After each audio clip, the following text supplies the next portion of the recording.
The Tengu of Aokigahara by Josh Linvers, December 11th, 2024. As you may have heard, there is a particular forest in Japan that is, for many visitors, the final destination of their lives. Aokigahara, the Sea of Trees, lies at the northwestern base of Mount Fuji in the Yamanashi Prefecture. It has had the reputation of being a suicide spot for centuries. We can trace the origin of this reputation to the story of the Tengu Shinjobo and his encounter with a young boy named Kiyoshi. Kiyoshi, the main character of this story, was the youngest sibling of 4 brothers, and since his birth, despite his beautiful name meaning pure will or clean aspirations, he seemed to bring misfortune to everything he touched. Kiyoshi and his family lived in the castle town of Kofu, in northern Shizuoka. During one hot summer night when Kiyoshi was about 12 years old, he was taken out by his brothers to hunt for fireflies at the Fufuki River, about a 40-minute walk from home. "Hey guys, look at this!"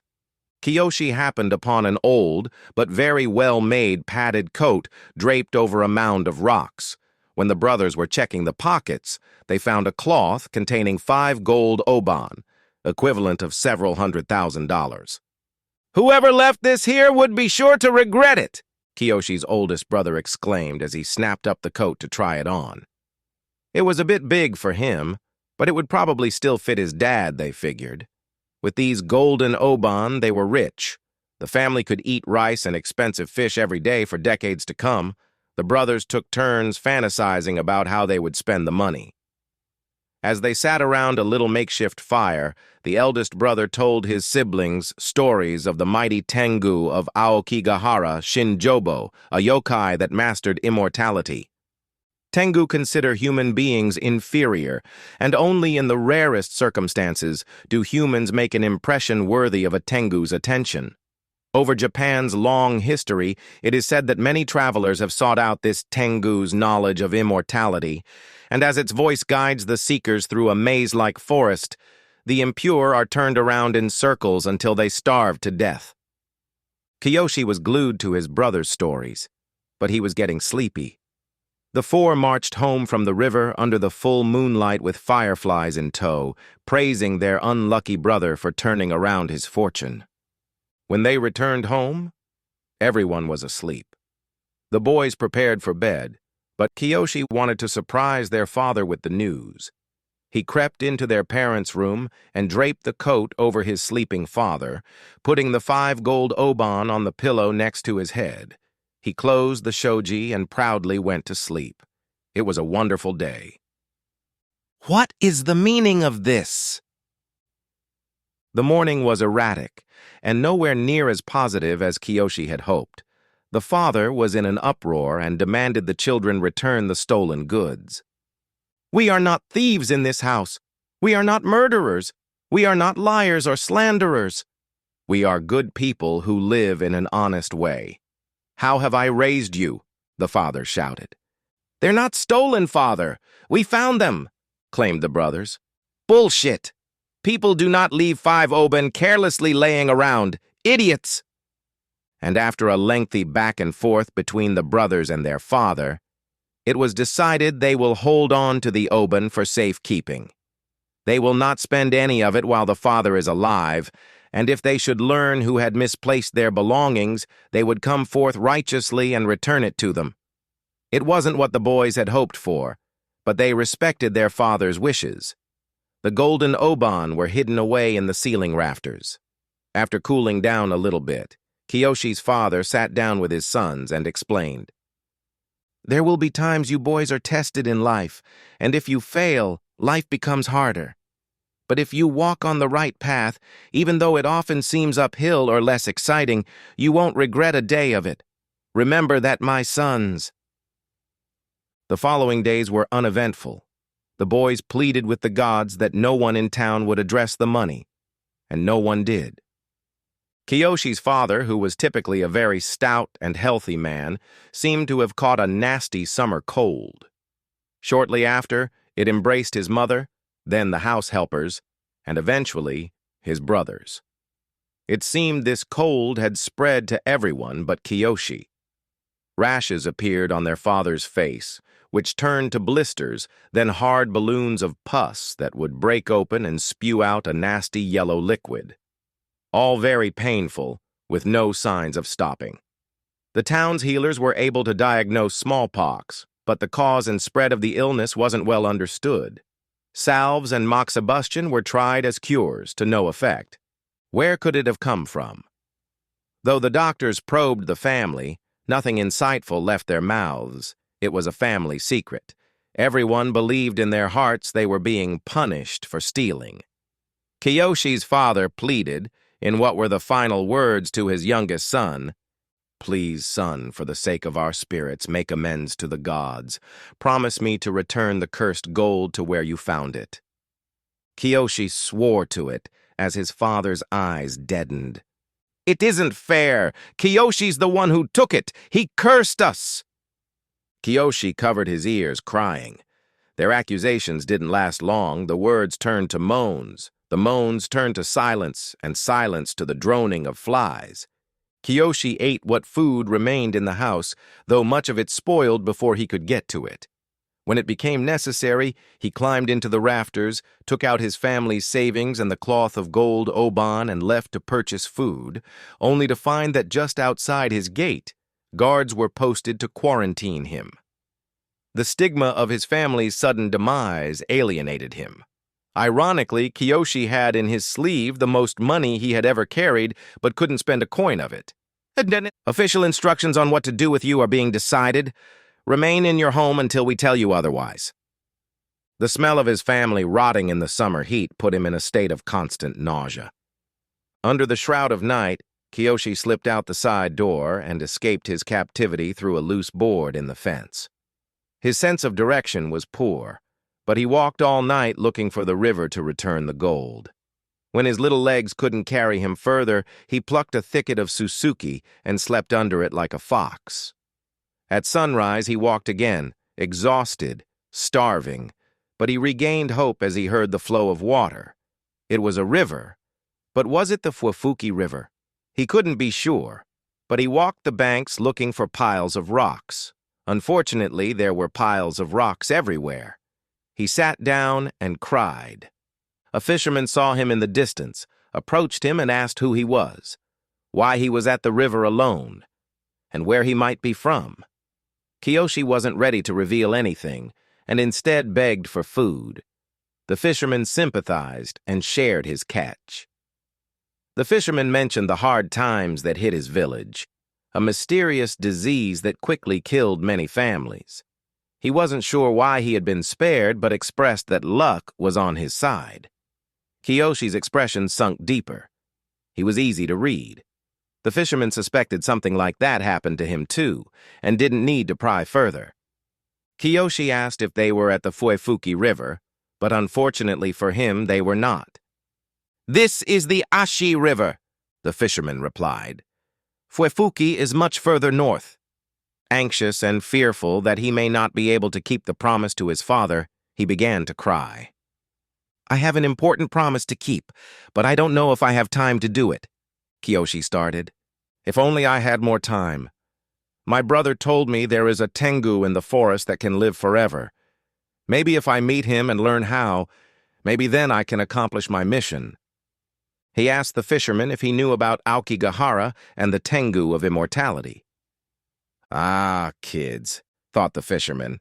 "Well, boy, I don't know if it's true, but Aokigahara isn't much further south from here, and I live in that direction. I'd be glad to show you the way. Would you like to join me?"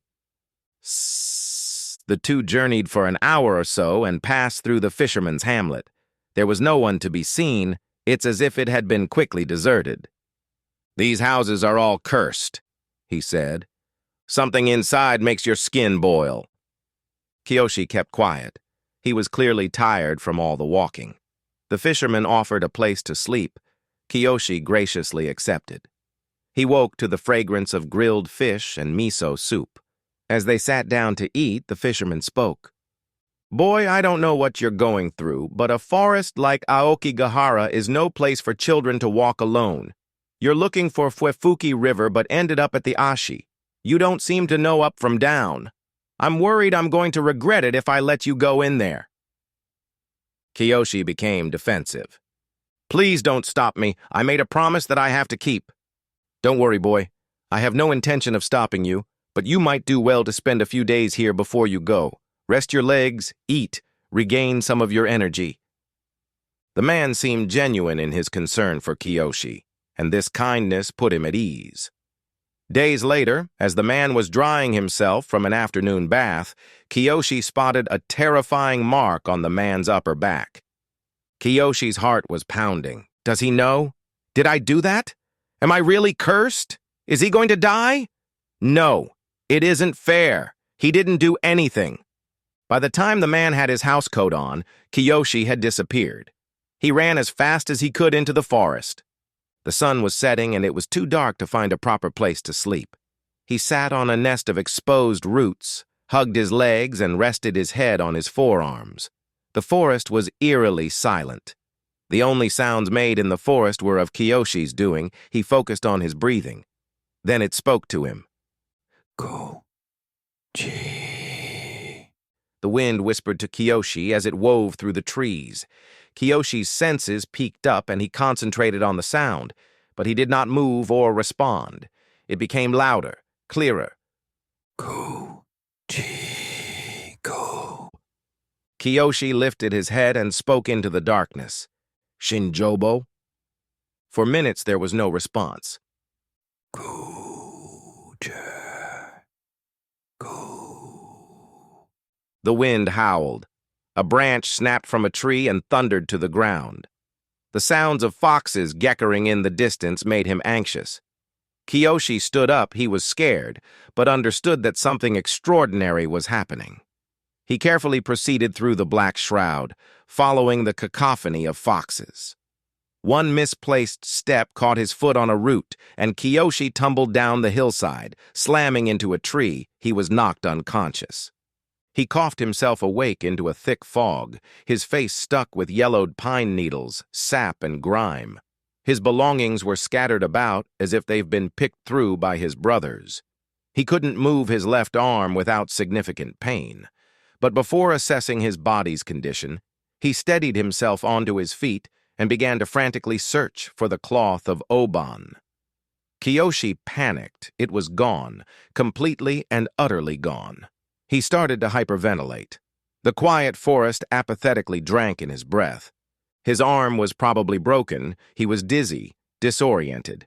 He dragged himself through the fog without any sense of direction, head throbbing, and eventually came to a spring. He washed himself clean from everything but the incredible guilt. He sat on a fallen tree to rest and stared at the ground. It really hurts. I don't want to die. I don't want to die. Father, I'm sorry.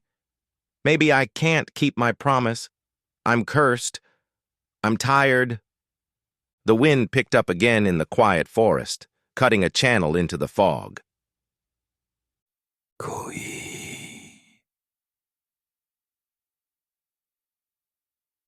The wind whispered, followed by the cackling of foxes. Bewitched, Kiyoshi answered the call with hopeless, sunken eyes. He shuffled forward. Along the path stood a tanuki. It shot Kiyoshi a disapproving stare as it bit into the head of a snake. Kiyoshi didn't pay it any mind and continued on.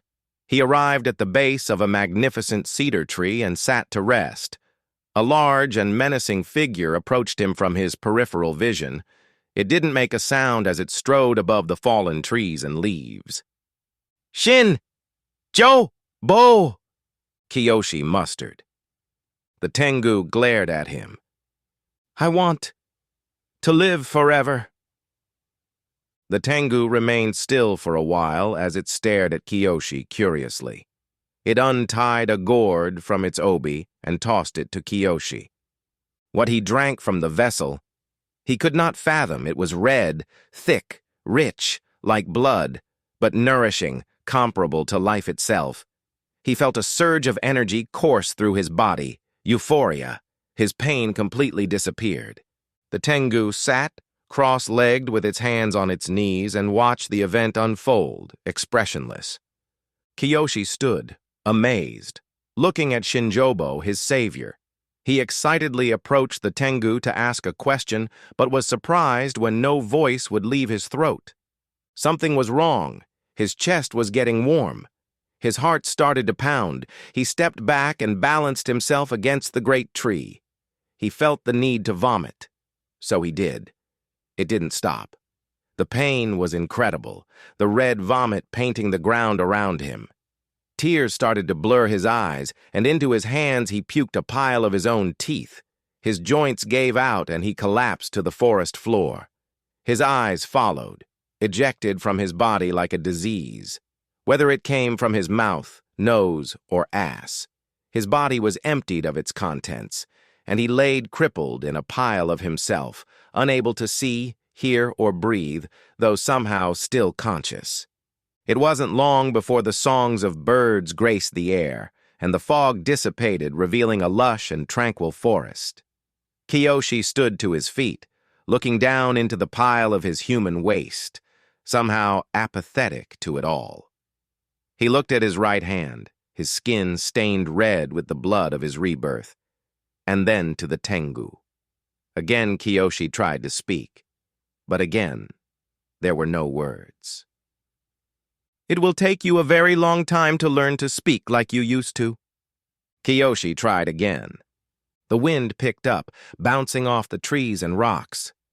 "You will never die, sleep, or need to eat again. You have ascended." The leaves fluttered down from the sky, dancing in the breeze. "Yes, follow me."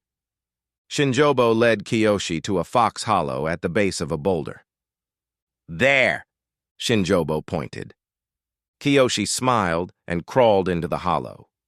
While there wasn't much room to maneuver inside, the downward slope and momentum that Kiyoshi could muster through pulling at tree roots allowed him to pass through the space.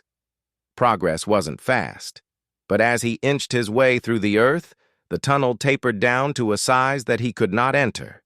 Kiyoshi contorted his shoulders to reach through the darkness and felt his cloth of Oban. Kiyoshi exhaled a sigh of relief. The Tengu sat in the gentle summer breeze, listening for an hour. "The first thing you'll learn about immortality is the value of freedom." Shinjobo laughed as it rose to its feet. "Convince 20,000 trespassers to kill themselves in this forest, and I'll set you free. That is the fee for my help." Kiyoshi flailed around in frustration for days, the wind carrying his menacing howl, and though he resisted for a while, after weeks of being unable to move, even to reposition his head, he accepted his situation. Kiyoshi's humanity eroded with the passage of time. He has become fluent and poetic in his vision of death, and his voice is carried through the breeze, encouraging suicidal thoughts to all visitors to Aokigahara. Police stopped reporting Aokigahara suicide statistics around the year 2004. However, the number of recorded deaths from the late 90s and early 2000s were from 30 to 100 per year. This puts Kiyoshi on track to complete his objective by the end of this century, though surely the sweet young boy we knew is not who will emerge from the hole. Whether he remembers the promise to his father or still places values in the worlds of mortals, we will never know. Be careful what you wish for, and remind yourself that new circumstances, even good ones, always lead to new problems.